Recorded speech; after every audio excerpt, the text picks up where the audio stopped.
سورہ بقرہ کی آیت نمبر 28 ہے۔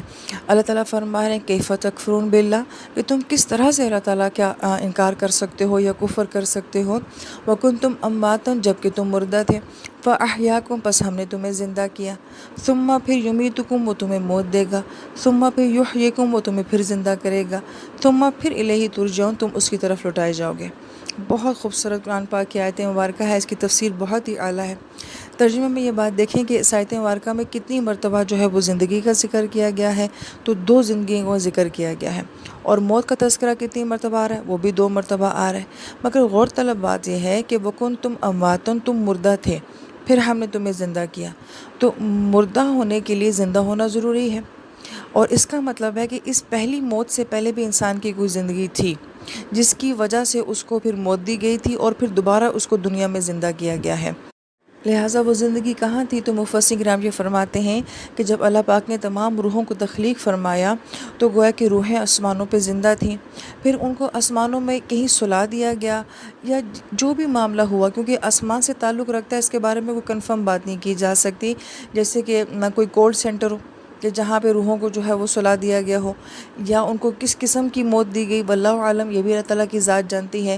مگر اس کا مطلب یہ ہے نا کہ روحیں پہلے تخلیق ہو گئی تھیں، وہ زندہ تھیں، پھر اس کے بعد آسمانوں میں وہ کہیں سوئی ہوئی تھیں، تو گویا کہ اللہ پاک فرماتے ہیں پھر ہم نے تمہیں جو ہے وہ زندہ کیا۔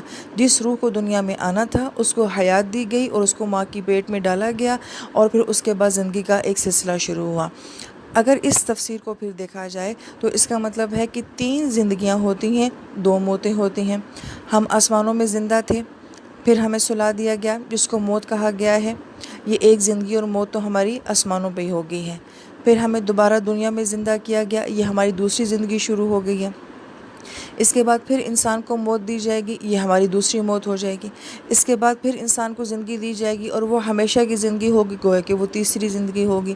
تو گویا کہ 3 زندگیاں ہیں اور 2 موتیں ہیں۔ پھر آیت مبارکہ میں گرامر کے لحاظ سے دیکھیں، ثم کا لفظ آتا ہے۔ ثم جو ہوتا ہے وہ تراخی کے لیے آتا ہے، کچھ وقت کے لیے آتا ہے۔ تو یہاں پہ آیت مبارکہ میں عرفا جو ہوتا ہے اس کا مطلب ہوتا ہے کسی کام کا یکدم ہو جانا، فوراً ہو جانا۔ تو اللہ پاک فرماتے ہیں امواتن، تم مردہ تھے، فاحیاکم، پس ہم نے تمہیں یکدم زندہ کر دیا۔ پھر اس کے بعد ثم یمیتکم، یعنی کہ کچھ عرصہ تم دنیا میں جیو گے، اس دنیا میں رہو گے، اور اس کچھ عرصے کے بعد یمیتکم، اللہ پاک پھر تمہیں موت دے دیں گے۔ ثم پھر آ گیا، یعنی کہ تھوڑا سا وقت تمہیں اور کہیں گزارنا پڑے گا، اور وہ کہاں گزارنا پڑے گا؟ ہمیں اپنی قبروں پہ گزارنا پڑے گا۔ اس کے بعد پھر حشر کا میدان آئے گا، اور اس کے بعد پھر جب فیصلہ ہوگا تو انسان کو ہمیشہ ہمیشہ کی زندگی دی جائے گی۔ جنت میں جائے گا انشاءاللہ تب بھی ہمیشہ کی زندگی ہوگی، جہنم میں جائے گا تب بھی ہمیشہ کی زندگی ہوگی۔ یہی وجہ ہے کہ کافر جب جہنم کو دیکھے گا نا تو وہ یہ کہے گا کہ اللہ تعالیٰ آپ نے اس سے پہلے بھی ہمیں زندہ کیا تھا، موت دی تھی، پھر زندہ کیا، پھر موت دی، اب جو آپ ہم نے تیسری مرتبہ زندگی دے رہے ہیں نا، اس کے بعد بھی کوئی موت آئی نہیں چاہیے نا، کیونکہ زندگی کے بعد موت ہے، تو اب اس زندگی کے بعد بھی کوئی موت آنی چاہیے، تو بس اللہ ہمیں موت دے دیں اور ہمیں جہنم سے آزاد کر دیں۔ تو ان سے کہا جائے گا نہیں، اب موت نہیں ہے، بس 2 موتیں جو تم گزار کے آ چکے ہو، اب تیسری کوئی موت نہیں ہے۔ ثم پھر اس کے بعد اللہ تعالیٰ فرماتے ہیں الیہ ترجعون، کہ تم اللہ تعالیٰ کی طرف لوٹائے جاؤ گے، اور رجع کا مطلب ہوتا ہے اپنی اصل کی طرف لوٹ جانا، اور ہماری اصل کیا ہے کہ ہم آسمانوں میں آئے تھے، ہم آسمانوں میں ہی واپس چلے جائیں گے۔